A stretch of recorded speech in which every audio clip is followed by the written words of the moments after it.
BNP ছেড়ে আওয়ামী লীগে যোগ দেওয়ার ঘোষণা দিয়েছেন ব্যারিস্টার রুমিন ফারহানা। নির্বাচনে মনোনয়ন না পাওয়ায় নয়, বরং দলের ভেতরের দুর্নীতি ও স্বচ্ছ রাজনীতির অভাবের কারণেই তিনি বিএনপি ছাড়ার সিদ্ধান্ত নিয়েছেন। আপনি যদি আপনাকে শ্রেষ্ঠতর প্রমাণ করতে না পারেন, তাহলে আওয়ামী লীগের ফিরে আসা আপনি কোনোভাবে ঠেকাতে পারবেন। রুমিন ফারহানা বিএনপিতে থাকছে না, তিনি মনে হয় আওয়ামী লীগে যোগদান করতে চাচ্ছেন। রুমিন কি তবে তার বাবার সেই ফেলে আসা ঠিকানাতেই ফিরছেন? তার সাম্প্রতিক কিছু বক্তব্যে আওয়ামী লীগ সরকারের উন্নয়ন নিয়ে নমনীয় সুর কি নতুন কোনো রাজনৈতিক জোটের ইঙ্গিত? তবে কি নিজের বাবার পথে হাঁটলেন ব্যারিস্টার রুমিন ফারহানা? হ্যাঁ দর্শক, থাম্বনেল এবং টাইটেল দেখে আপনারা আশা করি বুঝতে পারছেন যে ব্যারিস্টার রুমিন ফারহানার আওয়ামী লীগের যোগদানের বিষয়টি নিয়ে। কারণ দর্শক, হাসিনা পালানোর পর থেকে যেন ব্যারিস্টার রুমিন ফারহানা আওয়ামী লীগের প্রতি তার একরকম দুর্বলতা শুরু হয়ে গিয়েছিল, আর সেটা এবার একেবারে জোরালো হয়েছে দর্শক, যখন এই নির্বাচনকে কেন্দ্র করে ব্যারিস্টার রুমিন ফারহানা বিএনপি থেকে বহিষ্কার হয়েছে। শুধু জোরালো হয়নি, এমন বেশ কয়েকটি ইঙ্গিতও কিন্তু ইতিমধ্যে ব্যারিস্টার রুমিন ফারহানা দিয়ে দিয়েছেন যে তিনি আওয়ামী লীগের যোগদান করছেন। কারণ দর্শক, ব্যারিস্টার রুমিন ফারহানা বিএনপি থেকে বহিষ্কার হওয়ার পর যে একটা সাফল্য ধরা দিয়েছে, তার মধ্যে ত্রয়োদশ জাতীয় সংসদ নির্বাচনের স্বতন্ত্র হিসেবে নির্বাচন করে তিনি এমপিও হয়েছেন বটে। আর যার ফলে দর্শক, বিএনপিতে তো এবার ফিরছেনই না, সেটার ইঙ্গিত কিন্তু দিয়ে দিয়েছেন আগে থেকেই। আর যার ফলে দর্শক, এখন আওয়ামী লীগে ফেরা তার জন্য সময়ের ব্যাপার মাত্র। আর যেটা কিন্তু দর্শক তিনি তার নিজের মুখে স্বীকার করেছেন, সেই তথ্য নিয়ে আমরা আপনাদের জন্য হাজির হয়েছি। এবং ব্যারিস্টার রুমিন ফারহানা আওয়ামী লীগে ফেরার সম্পর্কে দর্শক কি কি বলছেন এবং কি ধারণা দিচ্ছেন, সেটার বিস্তারিত কিন্তু আজকে আপনাদের একেবারে প্রমাণ সহ আমরা দেখাবো। তার জন্য আপনাকে ধৈর্য ধরে সম্পূর্ণ ভিডিওটি কিন্তু কন্টিনিউ করতে হবে, ভিডিওতে একটি লাইক দিয়ে। তাই চলুন সম্মানিত প্রিয় দর্শক, আপনাকে সেই গুরুত্বপূর্ণ রিপোর্টটি আগে দেখিয়ে নিয়ে আসি। তবে দর্শক, তার আগে আপনার কাছে ছোট্ট করে একটি অনুরোধ, আপনি যদি আমাদের চ্যানেলে নতুন দর্শক হয়ে থাকেন, আশা করি অবশ্যই চ্যানেলটি সাবস্ক্রাইব করে বেল আইকনটি অন করে দিবেন, যাতে পরবর্তীতে নিউজ আপডেটগুলি সবার আগে আপনার কাছে পৌঁছায়। তাই চলুন সম্মানিত প্রিয় দর্শক, আগে সেই রিপোর্টটি দেখিয়ে নিয়ে আসি, তারপরে এর আরো বিস্তারিত আলোচনা করা যাবে। বিএনপি ছেড়ে আওয়ামী লীগে যোগ দেওয়ার ঘোষণা দিয়েছেন ব্যারিস্টার রুমিন ফারহানা। দলটির বিরুদ্ধে সরাসরি চাঁদাবাজির অভিযোগ তোলার পরই তাকে বিএনপি থেকে বহিষ্কার করা হয়েছে বলে দলীয় সূত্রে জানা গেছে। রুমিন ফারহানা অভিযোগ করেন, বিএনপির ভেতরে দীর্ঘদিন ধরে চাঁদাবাজি ও অনৈতিক কর্মকাণ্ড চললেও নেতৃত্ব তা রোধে ব্যর্থ হয়েছে। তিনি আরও বলেন, আসন্ন নির্বাচনে মনোনয়ন না পাওয়ায় নয়, বরং দলের ভেতরের দুর্নীতি ও স্বচ্ছ রাজনীতির অভাবের কারণেই তিনি বিএনপি ছাড়ার সিদ্ধান্ত নিয়েছেন। তার দাবি, বিএনপি এখন জনগণের রাজনীতি থেকে বিচ্যুত হয়ে পড়েছে এবং সাধারণ মানুষের আশা আকাঙ্ক্ষা পূরণে সম্পূর্ণ ব্যর্থ। এদিকে রুমিন ফারহানার এমন বক্তব্যকে কেন্দ্র করে রাজনৈতিক অঙ্গনে তীব্র আলোচনা ও বিতর্ক সৃষ্টি হয়েছে। আওয়ামী লীগে তার যোগদান দেশের রাজনীতিতে নতুন মাত্রা যোগ করবে বলে মনে করছেন রাজনৈতিক। যে রাজপথ কাঁপানো কণ্ঠে একসময় মুখরিত হতো বিএনপির মিছিল সমাবেশ, সেই কণ্ঠ কি এখন শোনা যাবে চির প্রতিদ্বন্দ্বী শিবিরে? রাজনীতির ময়দানে কি ঘটতে যাচ্ছে এক অবিশ্বাস্য ভূমিকম্প? 17 বছরের ত্যাগ, একাই লড়াই চালিয়ে যাওয়া লড়াকু নেত্রী রুমিন ফারহানা কি তবে বিএনপির কাছে আজ অতীত? হাঁস প্রতীক নিয়ে স্বতন্ত্র লড়াইয়ে জয়ের পর কেন তাকে ঘিরে উত্তার নেট দুনিয়া? কেনই বা উঠছে আওয়ামী লীগে যোগদানের গুঞ্জন? আজ আমরা উন্মোচন করব এই রহস্যের পেছনের আসল সত্য। ভিডিওটি শেষ পর্যন্ত দেখুন, কারণ শেষে থাকছে এমন এক রাজনৈতিক সমীকরণ যা আপনার কল্পনাকেও হার মানাবে। বাংলাদেশের রাজনীতিতে চিরস্থায়ী শত্রু বা বন্ধু বলে কিছু নেই, এই কথাটি আবারও প্রমাণের অপেক্ষায়। রাজনীতির মঞ্চে এখন সবচাইতে বড় প্রশ্ন, রুমিন কি তার বাবার ফেলে আসা ঠিকানাতেই ফিরে যাচ্ছেন? দেশের রাজনৈতিক প্রেক্ষাপট যখন টালমাটাল, তখন রুমিনের প্রতিটি পদক্ষেপ নতুন ঝড়ের ইঙ্গিত দিচ্ছে। চলুন আজ গভীরে গিয়ে বিশ্লেষণ করি। গত 1.5 দশকেরও বেশি সময় ধরে বিএনপি যখন রাজপথে কোণঠাসা, যখন দলটির অস্তিত্ব সংকটে, তখন মিডিয়া পাড়ায় একজনই ছিলেন ঢাল হয়ে, তিনি রুমিন ফারহানা। তার যৌক্তিক উপস্থাপনা আর আপোষহীন বক্তব্য বিএনপি কর্মীদের মনে আশার সঞ্চার করত। কিন্তু ভাগ্যের নির্মম পরিভাষ, যে দলের জন্য তিনি নিজের কেরিয়ার বাজি রেখেছিলেন, সেই দলের অন্দরমহলেই তিনি ব্রাত্য হয়ে পড়েন। দলের নীতি নির্ধারকদের সাথে অজ্ঞাত কারণে তৈরি হয় দূরত্ব। সামাজিক যোগাযোগ মাধ্যমে রুমিন স্পষ্ট জানিয়ে দিয়েছিলেন, আমার কোনো দল লাগে না। এই জেদ আর আত্মবিশ্বাস থেকেই তার নতুন অভিযাত্রা শুরু। সাম্প্রতিক নির্বাচনে কোনো বড় দলের ছত্রছায়া ছাড়াই তিনি মাঠে নামেন। স্বতন্ত্র প্রার্থী হিসাবে বেছে নেন হাঁস প্রতীক। অনেকে ভেবেছিলেন দল ছাড়া রুমিন অসহায়, কিন্তু ফলাফল ছিল চমকপ্রদ। কোনো সাংগঠনিক সমর্থন ছাড়াই তিনি বিপুল ভোটে জয়লাভ করে প্রমাণ করেছেন, জনপ্রিয়তা প্রতীক বা দলে নয়, বরং ব্যক্তিত্বেই থাকে। এই জয় কেবল একটি আসনের বিজয় ছিল না, বরং এটি ছিল তাকে অবমূল্যায়ন করা ব্যক্তিদের বিরুদ্ধে এক চরম জবাব। জয়ের পর বিএনপির অনেক নেতা তার সাথে যোগাযোগ করার চেষ্টা করলেও রুমিন তার অনড় অবস্থান থেকে এক চুলও নড়েননি। রুমিন ফারহানার রাজনৈতিক পরিচয়ে শুধু বিএনপি দিয়ে বিচার করলে ভুল হবে। তিনি ভাষা সৈনিক অলি আহাদের উত্তরসূরি। মনে রাখা প্রয়োজন, অলি আহাদ ছিলেন আজকের আওয়ামী লীগের অন্যতম প্রতিষ্ঠাতা সদস্য। 52 উত্তাল দিনগুলোতে তার অবদান ইতিহাসের পাতায় স্বর্ণাক্ষরে লেখা। যদিও পরে মতাদর্শের কারণে তিনি আলাদা পথ বেছে নেন, কিন্তু সেই পারিবারিক রক্ত আর আওয়ামী লীগের আদি ইতিহাস রুমিনের ধমনীতে বহমান। বিশ্লেষকরা প্রশ্ন তুলছেন, রুমিন কি তবে তার বাবার সেই ফেলে আসা ঠিকানাতেই ফিরছেন? তার সাম্প্রতিক কিছু বক্তব্যে আওয়ামী লীগ সরকারের উন্নয়ন নিয়ে নমনীয় সুর কি নতুন কোনো রাজনৈতিক জোটের ইঙ্গিত? গুঞ্জনের পালে হাওয়া লাগে গত 21শে ফেব্রুয়ারি শহীদ মিনারে। একজন ভাষা সৈনিকের সন্তান হওয়া সত্ত্বেও নিজ দলের কর্মীদের হাতেই তাকে হেনস্থার শিকার হতে হয় বলে অভিযোগ ওঠে। মব কালচার বা উগ্রতার শিকার হওয়া রুমিন মানসিকভাবে ভীষণভাবে আহত হন। তার ঘনিষ্ঠ মহলের মতে এই ঘটনায় বিএনপির সাথে তার অবশিষ্ট মায়ার বাঁধনটুকু ছিন্ন করে দিয়েছে।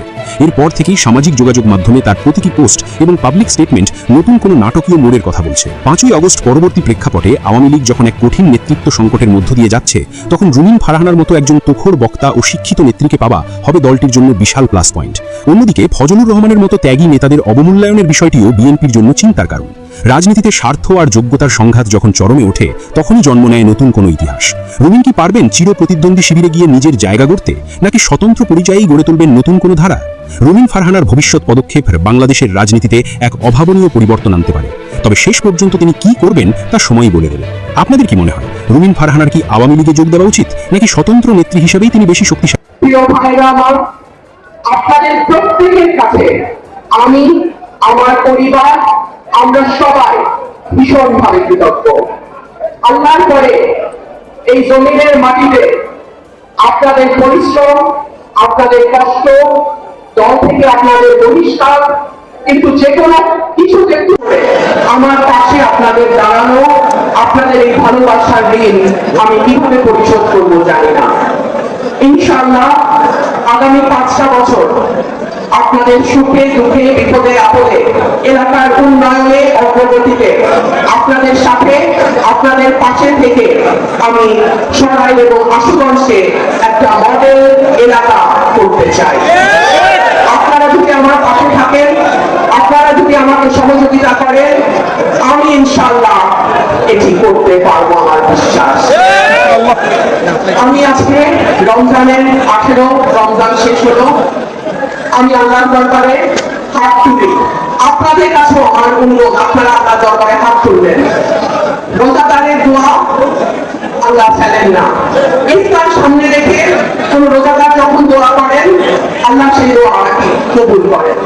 আল্লাহ যেন আমাদের তৌফিক দেয় এলাকার উন্নয়নে, মানুষের উন্নয়নে, এলাকার অগ্রগতিতে আমরা যেন শামিল হতে পারি, শরীক হতে পারি, এবং এলাকার মানুষের যে স্বপ্ন নিয়ে তারা আমাকে নির্বাচিত করেছে, আল্লাহ যেন আমার মাধ্যমে এলাকার মানুষের সেই স্বপ্নকে পূরণ করে। আমাদের ইফতারের আর বেশি সময় বাকি নাই, একটু দোয়া হবে, তারপরে আমরা ইনশাআল্লাহ রোজা ভাঙবো, ইফতার করবো। আমি ভীষণ খুশি হয়েছি, আমার 11টা ইউনিয়নের ভাইরা সেখানে উপস্থিত হয়েছে। 19টা কিন্তু 19টা বলতে পারবো না, কারণ 8টা ইউনিয়ন হলো আশুগঞ্জ।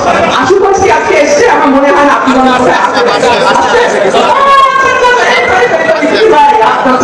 না, ঠিক আছে, 19টা আমার 19টা ইউনিয়নের ভাইরা এসছেন, দূর দূরান্ত থেকে এসছেন। আল্লাহ আমাদের সবার দোয়া কবুল করুন। আল্লাহ অশেষ মেহেরবান, ওনার সাহায্য ছাড়া, ওনার রহমত ছাড়া আমাদের পক্ষে ত্রয়োদশ জাতীয় সংসদ নির্বাচনে এইরকম ভূমিধ্বস বিজয় কোনোভাবেই সম্ভব হতো না। আমরা একটা স্বপ্ন নিয়ে সবাই হাসপাতালে পৌঁছেছি। আমি আল্লাহ রাব্বুল আলামিনের কাছে দোয়া করি, আমি তার কাছে চাই আল্লাহ যেন এই স্বপ্ন পূরণের শক্তি আমাদেরকে দেন। আল্লাহ যেন এই এলাকার উন্নয়নে আমাকে তার উজিলা করে দেন। আমরা যারা এখানে আজকে উপস্থিত, রোজাদারদের দোয়া আল্লাহ কবুল করেন। রোজা ভাঙার আগ মুহূর্তে, ইফতারের আগ মুহূর্তে যে দোয়া তার কাছে করা হয়, আল্লাহ মেহেরবান সেটাকে কবুল করে দেন। আমি আপনাদের সবার কাছে দোয়া চাই। আমি জানি না কার হাত কবুল হবে, আমরা জানি না কার মুখের দোয়া মালিকের পছন্দ। আপনারা আমার জন্য দোয়া করবেন। শুধু প্রযুক্তি চালুরা না, আপনাদের এই ঘরের নিয়ে যেন ব্রাহ্মণবাড়িয়া 2 তথা সরাইল, আশুগঞ্জ এবং বিজয়নগরে সকল উন্নয়ন অগ্রগতি আল্লাহ যেন আমাকে তার উজিলা করে দেন।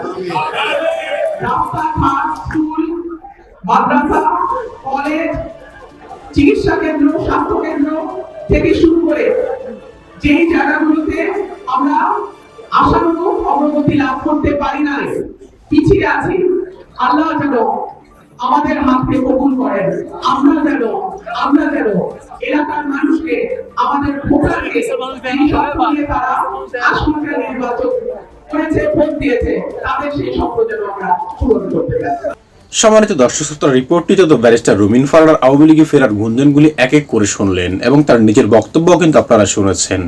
দর্শক, এগুলো শুনে কি আপনার কি মনে হয় ব্যারিস্টার রুমিন ফারহানা আওয়ামী লীগে ফিরলে দর্শক কতটা ভালো হবে এবং কতটা খারাপ হবে? কারণ দর্শক, ব্যারিস্টার রুমিন ফারহানার বাবা কিন্তু ছিলেন একজন ভাষা সৈনিক, অর্থাৎ আওয়ামী লীগের প্রথম সারির একজন নেতা ছিলেন। যার ফলে দর্শক এই গুঞ্জনটা কিন্তু অনেকেই কিন্তু একেবারে সত্যি হিসেবে কিন্তু নিচ্ছেন। কারণ ব্যারিস্টার রুমিন ফারহানার বর্তমান যে অবস্থান দর্শক, এতে করে তিনি আওয়ামী লীগে যদি যোগদান করেও দর্শক, এতে আর কোনো দল তো কোনো কিছু করার থাকবেই না, বরং ব্যারিস্টার রুমিন ফারহানা কিন্তু আওয়ামী লীগের প্রথম সারির একজন নেত্রী হিসেবেই কিন্তু দর্শক দায়িত্বটা পালন করতে পারবেন, যেহেতু এই মুহূর্তে আওয়ামী লীগ সক্রিয় নেই। আর ব্যারিস্টার রুমিন ফারহানা যদি দায়িত্ব নেয় দর্শক, রুমিন ফারহানাকে কেউ কিছু বলবে সেই ক্ষমতাও কিন্তু কারো নেই। কারণ দর্শক, নেতাকর্মীরা যদি দোষ করে থাকে কিন্তু দল তো কোনো দোষ করেনি, যার ফলে দলটির দায়িত্ব যদি ব্যারিস্টার রুমিন ফারহানার উপর এখন পড়ে, তিনি অনায়াসে কিন্তু দর্শক দলটিকে কিন্তু আবারও কিন্তু রাঙিয়ে তুলতে পারবেন এবং দল যে পুনর্গঠন করার যে বিষয়টি দর্শক, সেটাও কিন্তু স্পষ্টভাবেই কিন্তু ব্যারিস্টার রুমিন ফারহানা পারবেন। কারণ দর্শক, তার মধ্যে সেই দক্ষতা আছে দর্শক, সেই কার্যক্ষমতাও আছে। একজন নেত্রী হিসেবে দর্শক তার মধ্যে যে ক্ষমতাগুলি আছে, আমি মনে করি যে এটা শেখ হাসিনাকেও কিন্তু ছাড়িয়ে যাবে যদি তিনি আওয়ামী লীগের দায়িত্ব নেন। সম্মানিত দর্শক শ্রোতা, আপনি কি মনে করেন ব্যারিস্টার রুমিন ফারহানা যদি আওয়ামী লীগের দায়িত্ব নেয় এই মুহূর্তে দর্শক, তার দ্বারা কি আওয়ামী লীগ দলটিকে চালানো সম্ভব এবং কি পুনর্গঠন করা কি সম্ভব?